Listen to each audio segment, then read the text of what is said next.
Okay, good.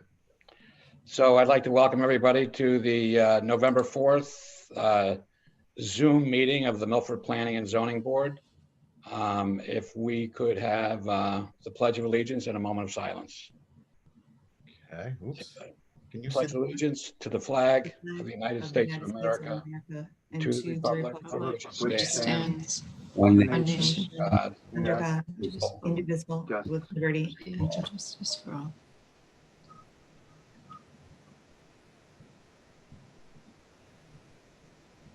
Thank you. And before we call the roll, I'd like to welcome Mark. Thank you for stepping up and joining the board. If you would, Mark, coach me on how to pronounce your last name. It's not so easy, is it? It's a lot harder than it looks. It's Zaharides. Zaharides. All right. Thank you very much. You can call me Mark Z if that's easier. Okay. So Meg, if you would go ahead and call the roll. Sure. So we've just been advised that Mr. Collegian is going to be absent tonight. Ms. Austin, Present. Mr. Castagnoli, Present. Mr. Cater, Present. Ms. Kearney, Present. Mr. Mortimer. Present. I have not seen Mr. Moore. Mr. Moore. Mr. Quish, Here. Mr. Sadi, Present. Mr. Zaharides. Present. Thank you. All right.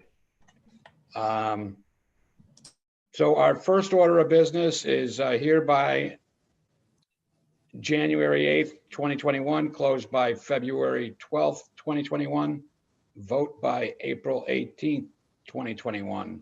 It's 46 Surf Ave, Zone R5, petition of Warren Field for special permit with coastal site plan review to construct a single-family dwelling at map 27, block 446, parcel 3, of which Warren Field is the owner. The applicant. Good evening, Mr. Chairman. Just for the record, Attorney Thomas Lynch. My law firm is Lynch, Trembicki and Boynton, and my office is located at 63 Cherry Street here in Milford. And I'm with my good friend and client, Buddy Field. We're presenting this application to you for 46 Surf Avenue. David, if you wanted to share the screen with me, or if you wanted to just go to the plans on the agenda rather than the documents. Okay, hold on. I will share it with you. How's that?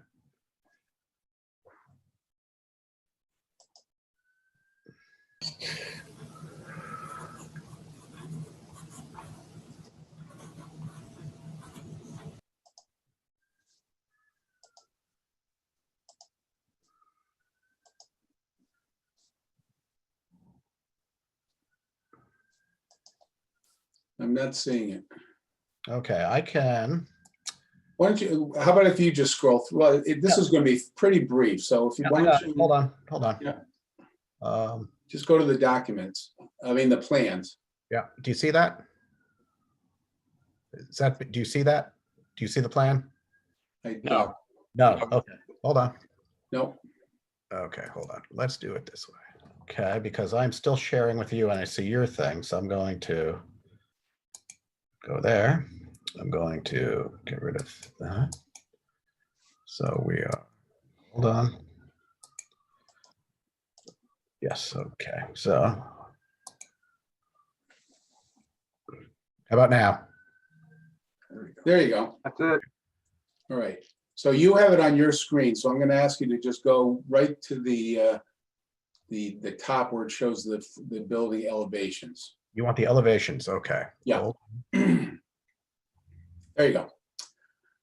All right, so Buddy bought this property about 4 or 6 weeks ago, and there was a small single-family house that's located on the property. If the board members have driven down there, you can see that Buddy and his cousin Chris built 2 brand new houses on the adjacent properties located at 30 and 34 Surf.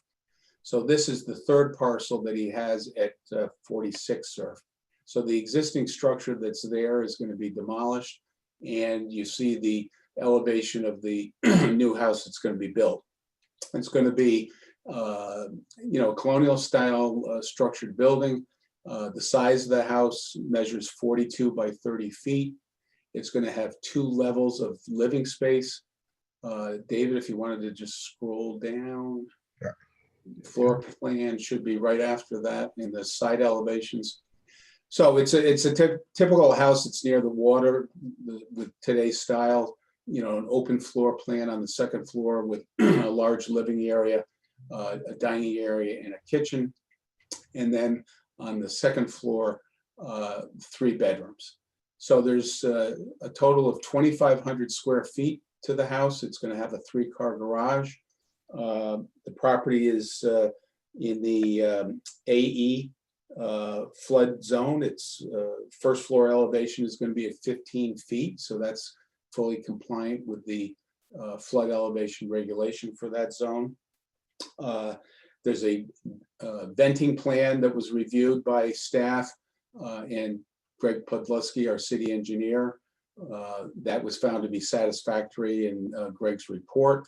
There's also on-site stormwater mitigation system utilizing roof leader-fed drainage going down to a rain garden on site. So again, that was reviewed by the city engineer and found to be satisfactory to his standards. There's a letter also that's part of the file from Mary Rose Palumbo. She's reviewed the site. There's no construction that's going to involve any permits or any review by the Inland Wetlands Agency. So that is in your file as well. Again, the special permit part of this application is because of the fact that the rear deck is within 25 feet of the tidal high tide boundary to the rear of the property. So that's what necessitates the special permit application. The house is 33 feet, 6 inches in height from the mean grade to the midpoint of the roof line. And again, that meets the city's zoning standards. So, this is a straightforward application. It's been reviewed by staff, but he's anxious to get the existing structure demolished and get this one going. And he's here with me. Any questions anybody may have, we're happy to entertain them. Okay, thank you. David, would you give a brief overview of your review? Sure. The applicant is proposing to construct a 33-foot, 6-inch tall, single-family dwelling. A rear deck is within 25 feet of the mean high tide line, which requires the special permit. The plan has been reviewed by the city engineer and the inland wetlands officer. The plan does not appear to pose an adverse environmental impact. Okay, thank you. Are there any questions or comments from the board?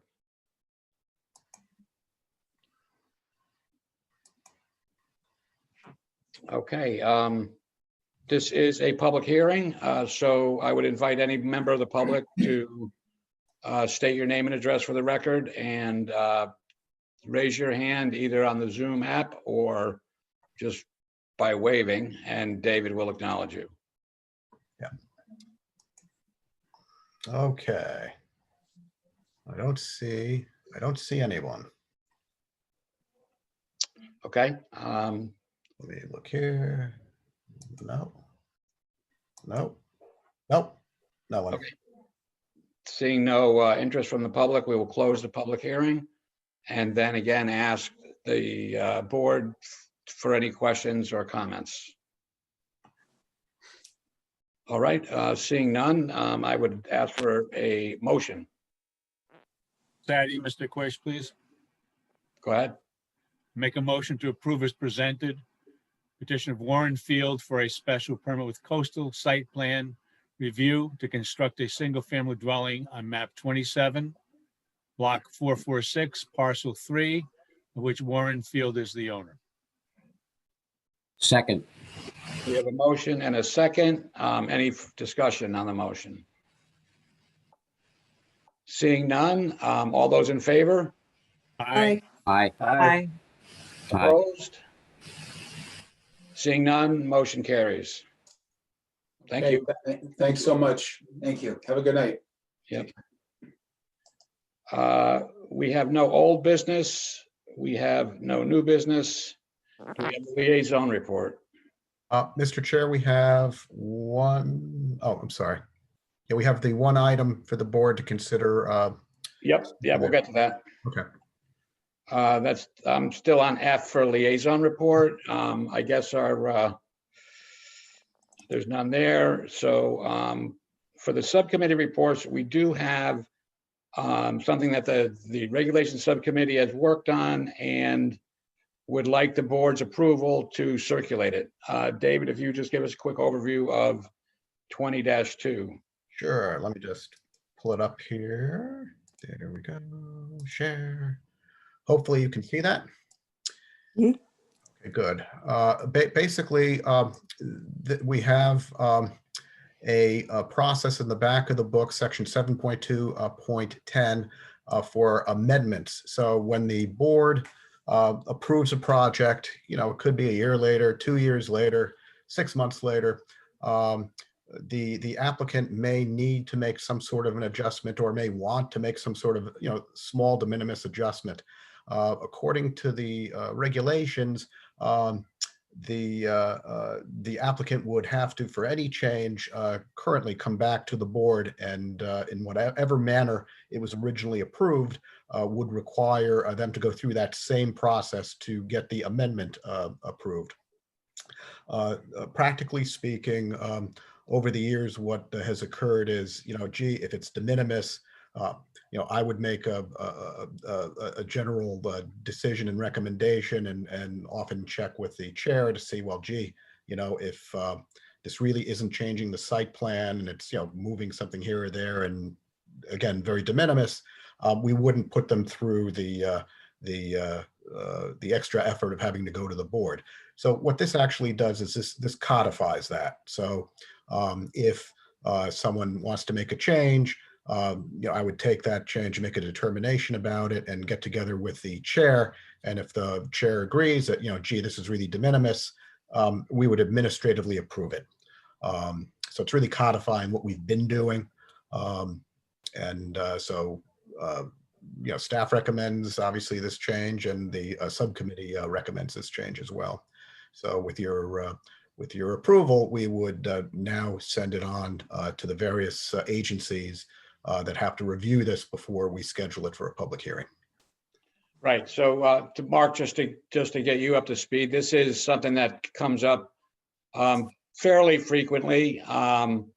And this part of the process is getting the board's approval to send this to the regional council, as well as any other stakeholders for their review. Generally, they don't have much of an issue if it's something that the city wants. Then after that comes back, we'll listen to any comments made by the stakeholders, and then we'll hold a public hearing.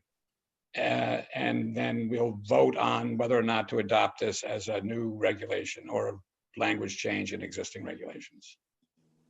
So I would, at this point, I would ask for a motion to circulate this to the various stakeholders.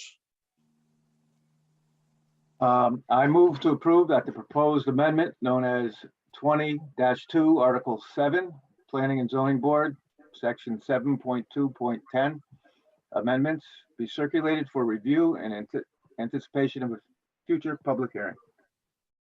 Thank you. We have a motion. Do we have a second? Second. Okay.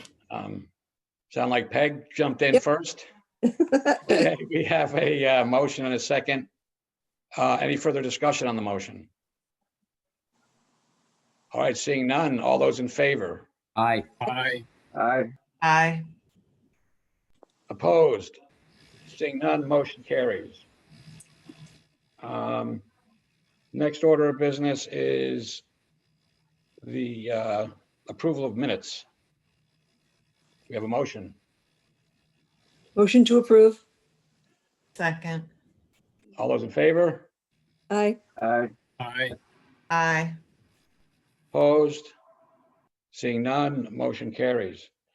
Chair's report. I would like to formally welcome Mark. and I'm going to practice pronouncing your last name before I do it in public. But welcome. And again, thank you for stepping up to the plate here. This was a pretty soft start for you. A pretty quick meeting, but they're all important. And the chair's report, I'd like to say that we did have 2 subcommittee meetings, the POCD, Plan of Conservation and Development, as well as the Regulations Subcommittee. The minutes of both meetings are available. David, could you describe exactly where they're available? They would be posted on our web. I can send them to you as well, but they're automatically posted on the website. If you go to the city website, you'll see, you go under planning and zoning, and the minutes should be listed there. Okay, thank you. And one thing I would ask is, when the minutes get sent to the various members of each committee, if they could please just copy everybody on the committee. Yeah, So that I checked, I didn't see that. I thought these were just sent to the committee members. So if we could just make sure the whole board gets them so they could look at them at their convenience. You got it. Thank you. Staff report. None this evening. The city gave me a new computer to use, which worked out pretty well tonight, except I lost some windows here and there. So I was all prepared. I just want you to know I was prepared with my American flag, and I went to click on it, and because you're fast, Jim, and then the window disappeared, and after the fact I got it up, but we were already done with with the pledge. So Okay. Well, we'll wait for you next time. the next time, but All right. So yeah, motion to adjourn. Thank you all. Thank you. thank you. Thank you. All right, bye. Welcome, Mark. Good night, everyone.